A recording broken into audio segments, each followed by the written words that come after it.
Alright, trips I was doing. I feel like a bag of washing, to be honest with you, man. I fucking didn't get to sleep till like 3 in the morning cause of the humidity. It was driving me nuts.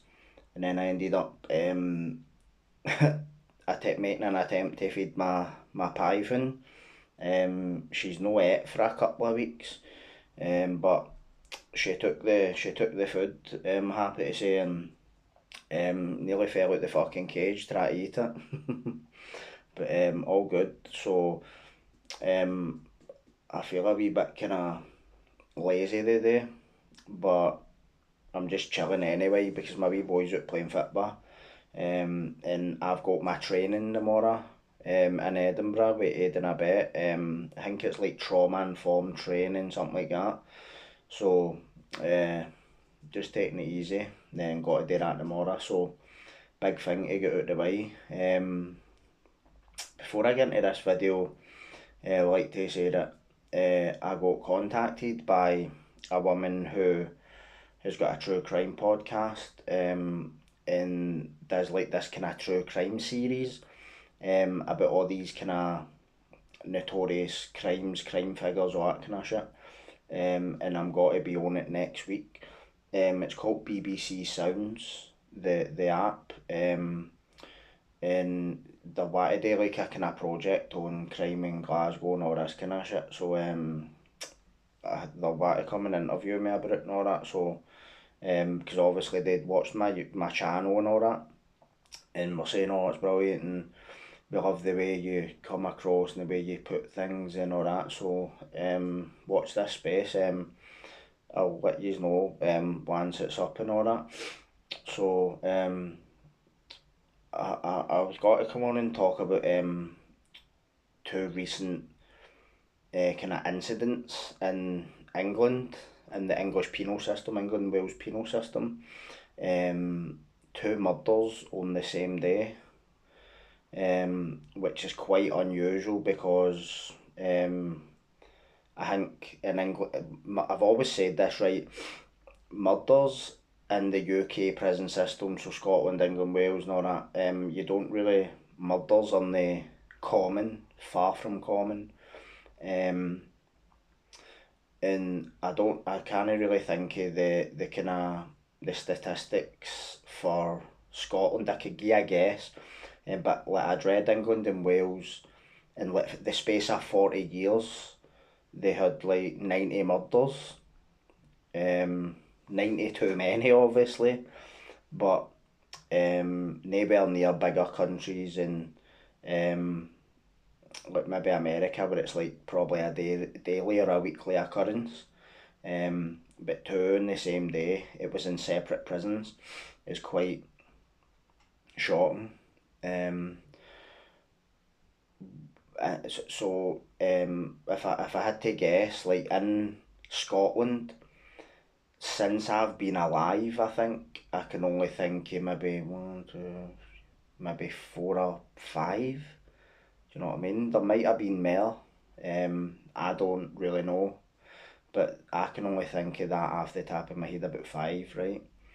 Um, but I always think it's a scary thing when you hear about that. See, like somebody actually getting killed in prison. Do you know what I mean? Because even though prisons are dangerous, they're supposed to be kind of safe for things like that.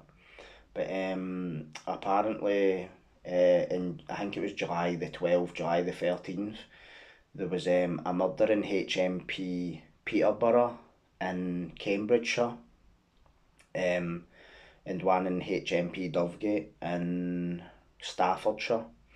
Now, the weird thing is, I'm sure Dovegate's a private prison run by Sodexo, who also ran HMP Kilmarnock, where I was freed from in 2019. And don't quote me, but I'm sure that Peterborough is also a privately run prison. And when I looked at both of them, they just looked like Kilmarnock. Must be the same model. Do you know what I mean? And I've always said that privately run prisons are completely different from state run prisons. And anybody who's watching this that's been in them will tell you that.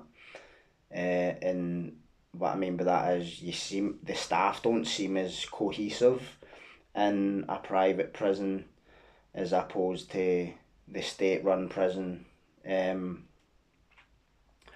you seem to have a lot more rope to hang yourself. You seem to have a lot. You seem to kind of get away with a lot more. They seem, and to be honest as well, in my experience, the staff seem more approachable, more, I don't know, just more human.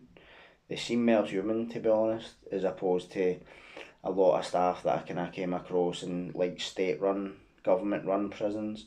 And to be honest, I think a prison being run as a business to me is just no right. There shouldn't be anybody making money off of that. I don't know any other countries where this is going on apart from Western countries. It's just no right, I don't think. But one of the guy who was murdered in HMP Dovegate was actually a convicted murderer. He'd been sentenced in 2021, I think, for like teaming up with, I think there was him and another woman and another guy. They had drove like to Merseyside and like just beat this guy to death, beat his brains in for sending malicious or kind of crass, disgusting text to a female. And I think he was given 20 years. I think that was his tariff. Stabbed to death in Dovegate. And obviously that guy has a family, but at the same time I do realise there'll be people on the other side of that who'll be saying but the victim had a family as well, and that's just the way it works. It's like, and I would expect that kind of comment if I was in prison day in life and I had killed somebody and then I had been killed in prison, then there would be people who would just be like karma, and you're always going to have that. It's not just like do you know what I mean? I have an objective view on it. I don't really I don't have anybody, like I don't have blood in my hands like that. I've never killed anybody, so I'm quite lucky. But it's just it shouldn't be the thing where you're going to prison to serve a sentence and you're not coming back out, especially since he's not really that deep into his sentence, and I couldn't really find out if the person who was charged with this murder in Dovegate, or if it was, or say, like a drug debt, or if it was a revenge attack. There wasn't really any kind of details like that, because obviously it's still an ongoing incident. Do you know what I mean? It's still like a live investigation, if you want to put it like that. But it's quite frightening, if I'm honest. And the weird thing is, when I had been doing some research, there had been a riot in Dovegate back in, I think it was 2015. People had took, some of the prisoners had took out one of the wings or something, and they were saying it was through like the legal highs and that. And to be fair, see, ever since these things have been in our prisons, there has been a spike in deaths, violence, suicides, just all the dark side of being in prison, just the dark shit, right? And when I'd seen that this guy had been murdered in Dovegate, the first thing that came to my mind was, I wonder if that's just been somebody on legal highs, had a psychotic episode and just knifed somebody to death because they thought they heard them talking about him or whatever, because I've seen it happen. And running up to when I was released for Kilmarnock, there was shit happening every other day like that. Thankfully there was no deaths, but it was just a bad environment to be in, and I was sitting every day feeling thankful that I was leaving it, but I still wasn't kind of letting my guard down, because you never know, you could get some mad nutter who's maybe no getting it and just maybe go, who do you think you are? You're going, hey ma'am, no, I'm just doing you. You would get somebody like that. Do you know what I mean? I remember a guy, I think 2 weeks before I got out, to get his throat cut in the gym. Now the guy that done it and the guy that got his throat cut, I remember the ambulance um, stopped. The ambulance was taking the guy to hospital and they had to stop before they even got out the jail premises to fucking give him a blood transfusion, because it was bad. Do you know what I mean? And it's just not the environment you want to be in. And it's just exacerbated with these street volumes, legal highs. They're not even drugs. These things aren't even drugs, and a lot of the times people just want to break the monotony a day in time. They want to get out their own mind or whatever, and they're just taking these fucking dodgy substances, man, that are just sending people off their heads, man. It's just no nice at all. And as I've said, I've been in prison with right good boys that have just lost it on these drugs. And as I said, it's no nice to watch. Horrible. The other murder I couldn't really find much about, to be honest. All I could really find was a guy had been murdered in Peterborough, and I think the boy done it's only 26 or something, so young, not him. Fuck's sake. And you imagine living amongst that, do you know what I mean? Like, well, I don't imagine, I have lived amongst it, but what I'm trying to say is, the whole point to talking about these things, for the most part, is to show that people see like prison films and all this kind of lifestyle, this culture where it looks cool, and I know that because I looked at it like that. I was probably one of the worst for it out of my peer group. Um, and it's just not cool when you're in there basically watching somebody getting mopped up. Um, the fucking the whole wing's locked down for 2 days, and then when you're getting opened up, the cell where this has happened is all taped halfway, like crime scene tape fucking all around it, and there's a big black fucking bolt on the door, so no even the screws in the jail can open this door. They've no even got keys for this. This is like a special key. Keys for the keys, do you know what I mean? It's like fucking it's just that. And what's weird about it is, I don't think this ever affected me until I came out, had a kid, started building a life, and then looking back and going, what the fuck happened? Like, what the fuck have I done with my life? You know what I mean?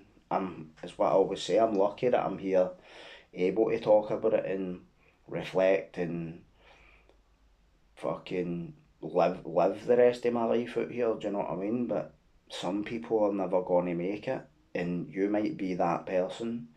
You might be that person that's, I'll be alright, and trust me, I done it. No, it'll not be me, and it was me. Know what I mean? Don't think it can't happen to you, because it can, and trust me, I've seen scary people getting weighed in prison, because people say the bigger they are, the harder they fall. We'll see in prison, the bigger they are, the more people team up to smash your skull in. You know what I mean? Nobody takes chances when you're like quoted, or if you can fight good or whatever. Nobody takes chances with you. They just sneak up behind you and put one right in your neck, or bucket of boiling water right over you, man, full of sugar and fuck knows what. Do you want that life for yourself? Know what I mean? Um, there's just nothing good about it at all, man. Just horrible. Um, but as I say, I just thought I'd come on and kind of talk about that because I didn't know it was two murders in the same day in England, right? Different prisons, obviously, but I thought, fucking hell, man. That's scary. One's bad enough, but two, what? And funnily enough, one of the people that was quoted in the article about Dovegate was a person, Michael Guy, who I know because he was the governor of Kilmarnock Prison when I was there. um, and can't really mind what he was saying, but he was basically quoted. It was if the papers had asked him for comment. He wasn't the governor of the jail. I think he's like working for Sodexo now. I don't think he's working in Kilmarnock anymore. In fact, I know he's not. But in Kilmarnock's not run by Sodexo anymore. It's run by the Scottish Prison Service. So the party's over, innit? Fuck's sake. Shite, man. But um, I'm got to head anyway. But I just wanted to come on and just do that wee kind of short one. And because I wanted to do more videos because obviously I'd been off for a couple of weeks and that, and because my legs were fucked and all that for my class, and just wasn't pulling my weight. You know what I mean? But just want to try and bash out as many as I can. So cheers for tuning in, news. And I'll be back on soon. So take care.